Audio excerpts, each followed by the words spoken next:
Hello YouTube!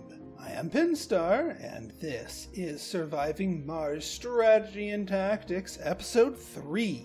So in our last episode, we got ourselves our base dome just about built, some infrastructure around it ready to roll. We sent our rocket back up, and it is ready to pick up our first batch of colonists. We also actually had our first concrete extractor run itself out, and being that this patch is not really in a good place to be used, I decided to go over here. Now we are a little bit low on concrete right now because we are working with such low quality deposits. Because the rate of harvesting is there. So that might we might have to wait just a little bit for a little more concrete to come in before we invite our colonists to the party, mainly because we are going to need to up the amount of power that we have around our dome. Right now we only have 2 wind turbines, and while these are good for keeping the infrastructure on, we need 3 of them at minimum, not counting the elevation bonuses. To keep the dome on, plus we're going to need additional power for the buildings inside the dome, as well as some extra for some protection. So what I'm going to do is I'm going to go ahead and lay down some extra wind turbines here. Again, you want to space them out. You can put like 2 next to each other to sort of maximize the amount of space you got, but yeah. Now, one thing we can do, and this will just sort of allow you to sort of strike as soon as the iron becomes hot, is we can go ahead and get our colonists and send them to Mars and just not land the ship until we're good and ready for them. That way we can land them as soon as we are. So actually, yeah, while we're waiting for the last of our concrete to trickle in, our infirmary, which is almost done. Actually, it is done. So now all the concrete is just going to be used to building these wind turbines. Will be coming in. So let's go pick our colonists, shall we? I think we shall. Passenger rocket. Okay, now as far as some general advice, first off, age group. No middle-aged. The game starts you with no seniors, no middle-aged, because they will soon become seniors. You want the people that you bring to Mars to last and be able to work a good long time. So youths and adults. In fact, we want to prefer youths, but we'll still accept adults, because otherwise that would cut way too many people out of the pool. So that's my advice for the age group. For specializations, for this particular first group, we want at minimum 8 scientists, 2 medics, and everything else can be whatever you want it to be. But 8 scientists and 2 medics are the minimum. Ideally, you probably want a few more, but that's what we need. So we want yes to scientists, yes to medics. We'll accept the others, but we might come back and knock them out depending on what the traits are. I don't mess around with the gender allocation. We'll just let people come in regardless of gender. Now for perks. Okay, first things first, you want to look at your rare traits to see if you got lucky enough to get anyone with a rare trait. We have a celebrity. We absolutely want them to come in. We also want to give a boon to workaholics. Let's see. If you happen to have a saint, then you can go ahead and bring in more religious, but since we don't, we won't. I'm also good to bring in enthusiasts. Because when they're happy, they become more productive. So it's sort of like another workaholic trait. The others are fine. I mean, we certainly will welcome them, but you don't need to go give preferential treatment to those particular traits.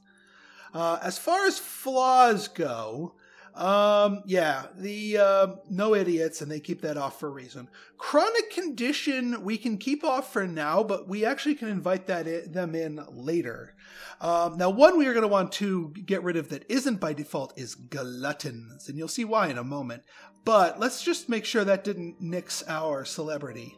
All right, good. Our celebrity is not a glutton. I actually don't mind whiners, so we can let them in. We will, however, keep cowards out of the dome. I also, unless this nixes our celebrity, I'm going to try and get rid of the lazy people. Not specialization. Perks. And that did not nix our celebrity. Excellent. Oh, for Pete's sake. Okay, phew. Didn't mean to go all the way out. Everything else is fine. We can leave it as is. And then quirks, we don't need to do anything. It keeps out tourists, but we don't want tourists anyway. We don't care about gurus too much, and I don't care about vegans, one way or the other. So we'll do that. Now we still have 54 of 112 colonists. So what we can do here is we can review. We can take a look at all 54 colonists and pick the 12 that we want. Now again, we want specifically 8 scientists, 2 medics, and the other 2 are kind of wild cards. They can be whatever, including no specializations. What we want, like an enthusiast workaholic. This one I'd be willing to take just for those 2 traits. Scientist, that's fine. Hypochondriac's fine. Alcoholic, workaholic, that's fine. Workaholic, scientist. We'll see if we can find a better scientist than the whiner. The other thing that we're looking for is we are looking for our celebrity, because regardless of what their specialization is, we want them on board because they will give us a passive, if a bit minor, boost to funding. Whiner, hypochondriac. Let's see if we can find a better medic. Enthusiast. Yeah, you're fine since you're a scientist. Composed. Welcome aboard. All right, so we have our 2 medics. We can bring in more medics if we find really good ones, but they don't have to be medics. Sure, scientist, gamer. Let's see. Still looking for our...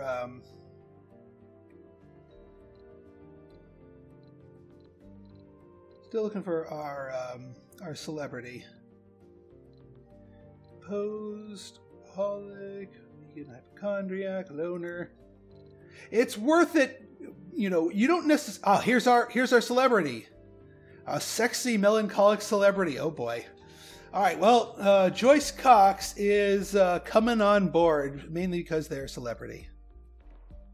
All right, another scientist. The rest, we're just going to be looking for maxing out our scientists, because we already picked one other person who was not a medic or a... Let's see, have we pruned through all our scientists? Yes, we have. So we have to go back and pick one of our other scientists that we passed over initially. Which is fine. We got plenty of scientists. I'm okay with a whiner scientist. And we have our 12 of 12. Perfect. Let's launch. And yes, it says there's no room for them. It's just because it's not powered on. We will make sure it is powered on by the time they reach here. They won't be able to land till the dust storm ends anyway. All right, our transport ship is, RC rover is dropping off its good and going back for more. Excellent. That's what we want. And as soon as this is going to be our little bottleneck for the time being. And unfortunately, since it only produces 12 per day, well... Vehicle battery low. Breakthrough discovered. Aha. Rare metals. That sounds very useful. Let's see what that is. Again, we're not going to use it for our playthrough here, but covers extremely rich underground rare metal deposits. Oh, you're speaking my language, my friend. This is going to be useful for our second base. But for the time being, we're going to send you back to recharge, and then we'll go and pop that other anomaly.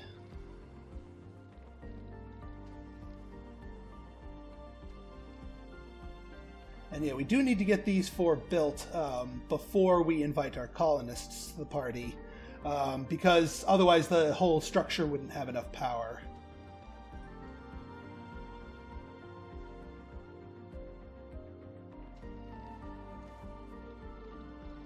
The other thing with this meteor storm over here is there's a good chance that one of the meteors will have attached to it a beaker anomaly. And then you can send your Explorer rover over there. Cable fault reported. Pipe leak reported. Wow. Anomaly found. Well, yes, there's our meteor anomaly, and wow, you guys start early. Yeah, please get on that, Mr. Drones. Now, again, when you have meteor anomalies, wait for the shower to end before you send your rover over there to inspect, or your rover will get bullseyed. That being said, we can get that beaker anomaly rather safely.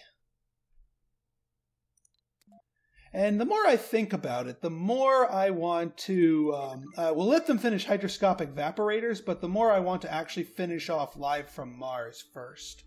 And then we can go about getting the rest of our stuff. And actually, I'm going to go low G high rise first, and then go that. And then that. The first 5 techs of the social tree are extremely useful to this build. So none of them are really wasted. Just the order of operations is a little bit different between them.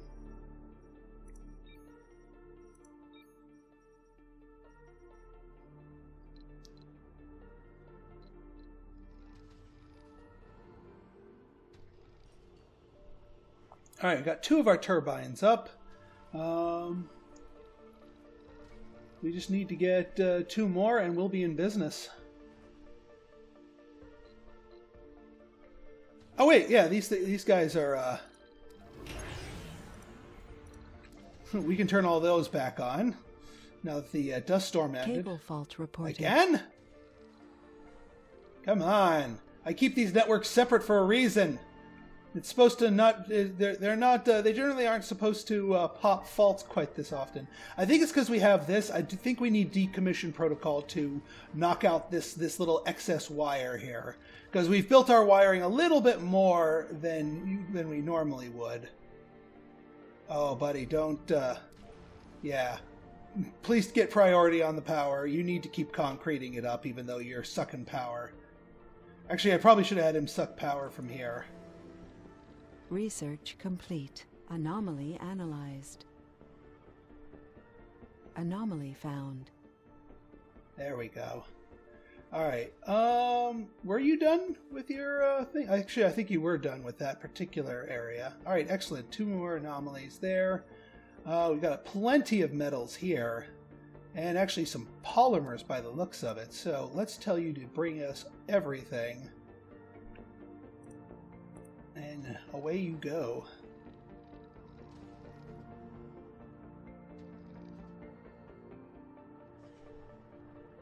Sector scanned. Wait, why are you low on power? Oh, because the battery's out and it's nighttime. About to say, although, yeah, all those cable faults were popping. Yeah, so our Sharky is ready to roll, or ready to land, rather, but and we're going to have you recharge for the moment until the meteor shower ends. Then you can go over there and get those 2. And then once these 2 are built, then I'll land our colonists.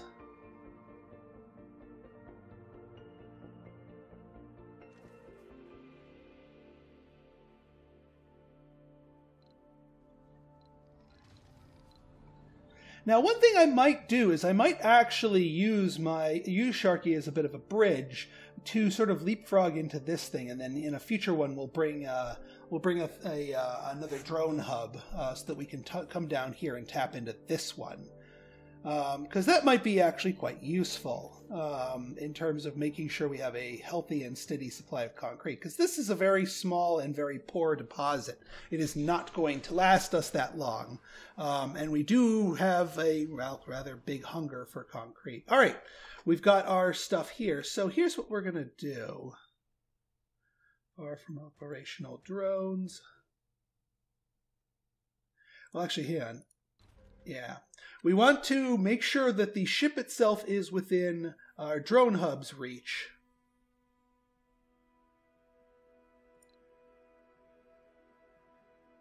Domes. Oh, we have to turn this on now. And now it's considered a dome within walking distance. And yeah, this should be able to get that in there. So yeah, it's a little bit further out, but that's okay. Our colonists will be able to walk to the dome from here. And we'll be able to utilize that. We'll assign a couple of our drones to here so we can build up a little bit of an extra network here. And heck, we can even use them to harvest up some of these things. Yes, one other thing that we want to do here. So, for the research lab here, we're going to turn on all 3 shifts and we're going to block off 1 slot in the night shift.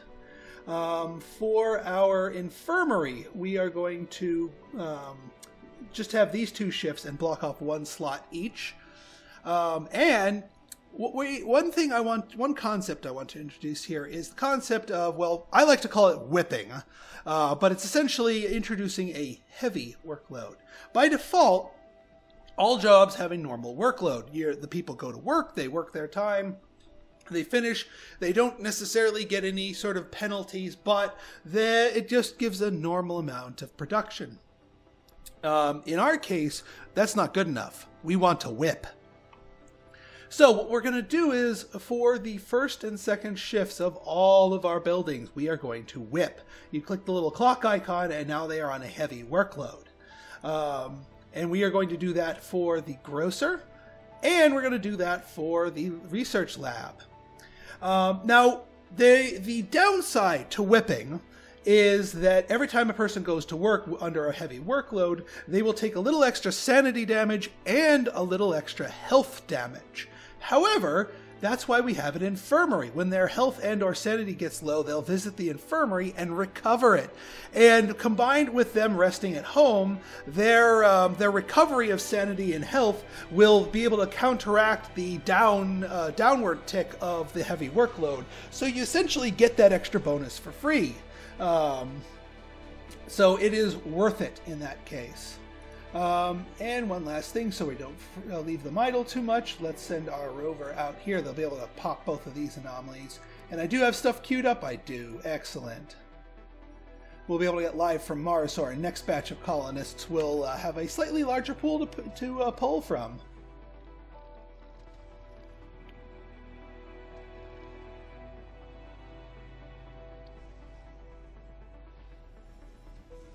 Full of hope and determination. All right. The first founders have set foot on the Red Planet. We've got our founders. Milestone achieved. So what we're going to do is, yeah, you have access to those. So we're going to assign a couple of drones to Sharky here, at least temporarily.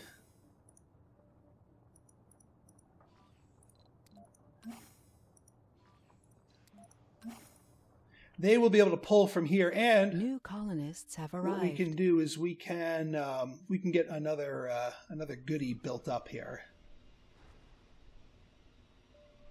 Dome's looking a little stingy here, but 1 concrete to repair it, and we've got concrete in well, not in abundance, but enough to repair a small dome. And here comes our colonists. I will be renaming them. I have some name in-game Patreon patrons that I want to name here. So in between this episode and the next, we will be giving them some unique names. But they are now, excuse me, taking up residence here. All of our scientists are filtering into the lab. We've got our 1 no specialization and our 1, our officer who's also a celebrity in the grocer, and then our 2 medics in the infirmary. So that's they're doing quite well. And between the grocer, the small park, and the house, and the infirmary, our colonists have everything they need to be happy. In fact, happy enough and comfortable enough to make babies. Yeah, it says the comfort level's too low, but just give them a little bit of time, and the comfort level will go up to the point where it can they can reproduce. All right, let's speed things up just a smidge.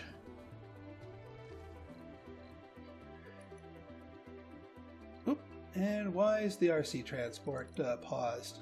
Oh, did you finish everything? I don't think you finished everything there. I find that difficult to believe. Yeah, you didn't. Please continue harvesting.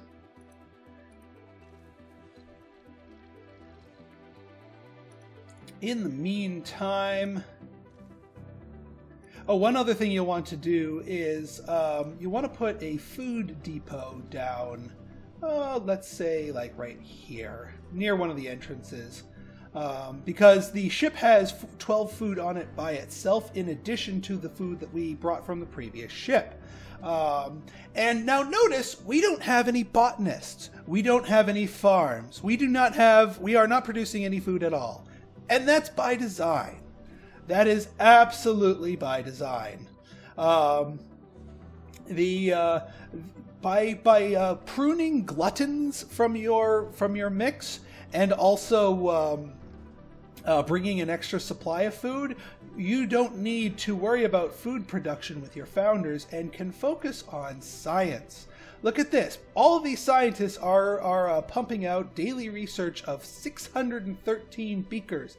That means we are researching naturally 813 beakers. So we are going to start tearing through our early tech tree here, which is precisely what we want. Now, to sort of help secure, and yeah, that's in line here. Excellent. What I'm going to do is I'm going to set up another concrete extractor, and I might actually do this one with like taking bites out of it on each half, like that. And then once that goes up, I'll take a bite out of the other half. Now, what we're going to do with this one, so I don't need to set up too much infrastructure, is I'm going to set up a single solar panel here.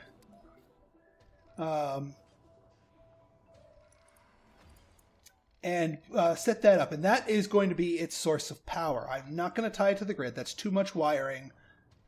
All right, we got live from Mars. Excellent. So let's go pop that other anomaly.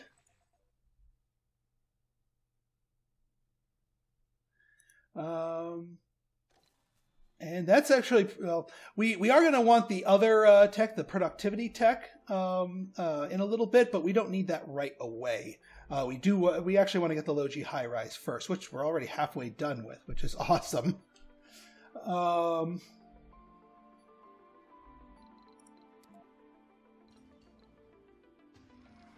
right, that's up and running. This one will soon be.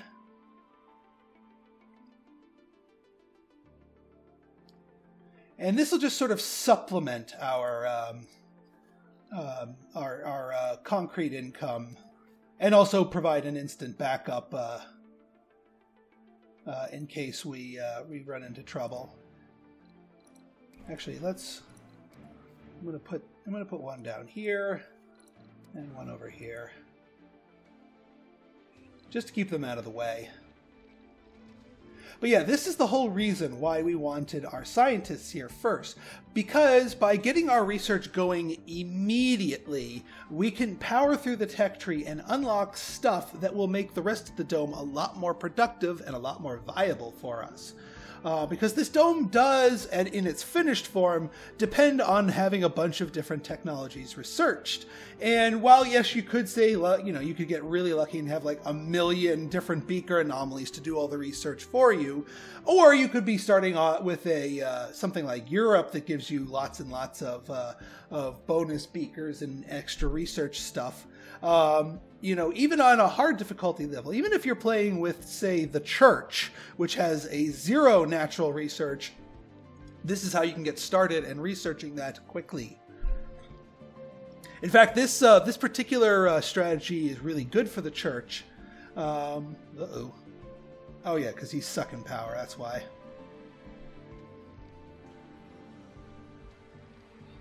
Now, I know what you're going to say as far as my power goes here is that, hey, Pinstar, you're kind of playing it a little tight there with the power. If you get a cold wave, that's going to do some bad stuff to you. And I would say you are absolutely correct.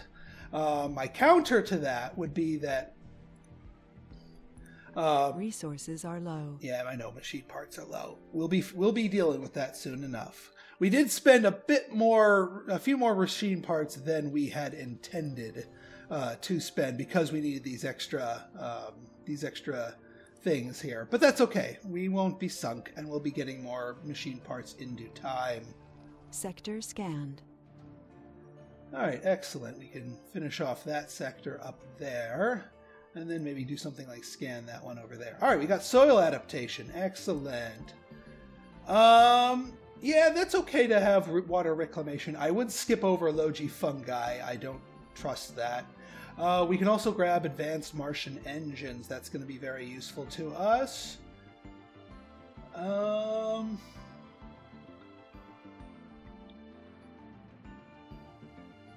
And then we can grab productivity training at 900. Grab that. Beautiful. Yeah, so these will get there. We're going to get some free polymers out of the deal because of the little deposits over there that are going to be harvested up. We're going to get our second thing of over here online very soon.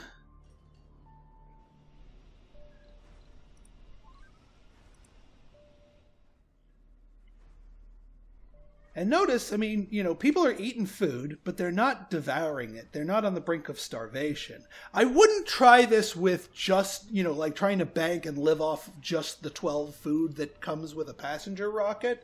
But giving yourself a little bit of a baseline supply is not a bad idea. Whose battery is low? Not you. Of course, it's our other rover, but he'll make it. He'll make it here soon enough. Now I know you realize it's like, well, Pinstar, why don't you build your farm here and divert some people over there so you can start growing? Not till our next group of colonists. Our colonists that we have right here, right now, are doing exactly what I want them to do and nothing more. I want them specifically right here. They are exactly in the spot where I want them. And as you can see, our funding is starting to tick up a little bit. With, you know, we got our 10 million. I think it's 10 million per soul you get for having a celebrity, which is useful, but not strictly speaking required from you know, there. You can't say like, oh, I didn't get a celebrity or I didn't get a genius, so I got to re-roll. No, you don't have to. It's just a nice little bonus. One thing we do want to do, since we got that hydroscopic evaporator upgrade, we're going to want to upgrade the moisture evaporator here, especially since we have our extra polymers here, because that way it's going to be producing 1.5 instead of 1. That extra 0.5 will go to filling up our water towers, because that'll be in excess of what the dome actually requires. That's one of the reasons why we wanted to get that one early. But there's more reasons behind that particular upgrade and picking that sooner rather than later.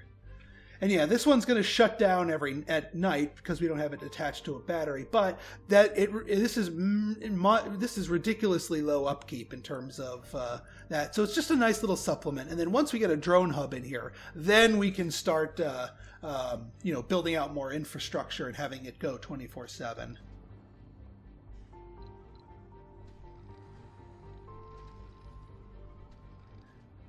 All right. How are you? Yeah, you're almost ready to launch Sharky, and which is fine. And yes, that is going to cause this thing to kind of be abandoned for a little bit, but we will come back into our own here. We'll probably reland the next ship over here so that we can establish a proper post here. So yeah, now that we have the upgrade attached to it at the cost of 2 polymers, it's now producing 1.5, which means we're feeding 1 to the dome, and 0.5 is going into our various water towers for backup emergency storage. Sector scanned. Anomaly found. Anomaly. Ooh, another beaker. Come to daddy. That was actually a pretty good sector too. All right, Sharky is ready to rock and roll. So rock and roll you shall. Head on back. And since our transport is done for the moment, why don't you go grab some metals from over here and bring them back home.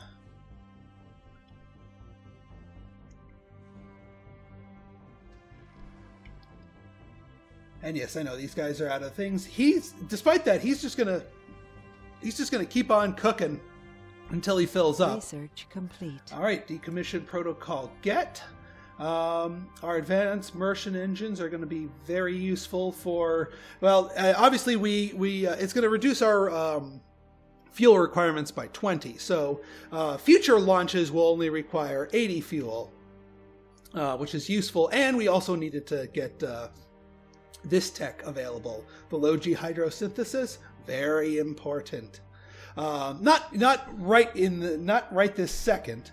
But actually slightly more important that we do want to get it, we probably want to get it before water reclamation. And are there any other techs that I can think of that are super hypercritical? Not really. Yeah, I think we've pretty much with these techs we will have hit all of the required techs for this particular build to work out nicely. I don't like low G fungi forms, so I almost always skip them. Fuel compression is not really needed because well, it's not really needed on a higher difficulty because you generally run out of money as the limiting factor instead of space. And then on a lower difficulty level, when you have multiple rockets to play with, you have multiple rockets to play with, so you don't need to worry too much about space. So I'm not a big fan of the fuel compression tech. We can start dabbling in the physics tree, because I do like getting the upgraded turbines. All right, so while we wait for our ship to return, I think we're going to end the episode here. So in our next episode, we're going to go ahead and get our next ship. Now it is going to be a cargo ship instead of more things, because we still are under the founder stage. Anomaly. Oh, it says 70 comfort because it's nighttime, and therefore the infirmary is off at the moment, but it'll come back online and bring the requirement back down to 55 come daytime, which is exactly what we want. All right, we've got that. We've got our anomaly analyzed. We'll send our RC Explorer back home. We'll go from there. So, if you like this episode and you want to see more like it, go ahead and hit that like button, hit that subscribe button, and leave me a comment, good, bad, or indifferent. Your feedback's always welcome. So until next time, this has been Pinstar, signing out. See ya.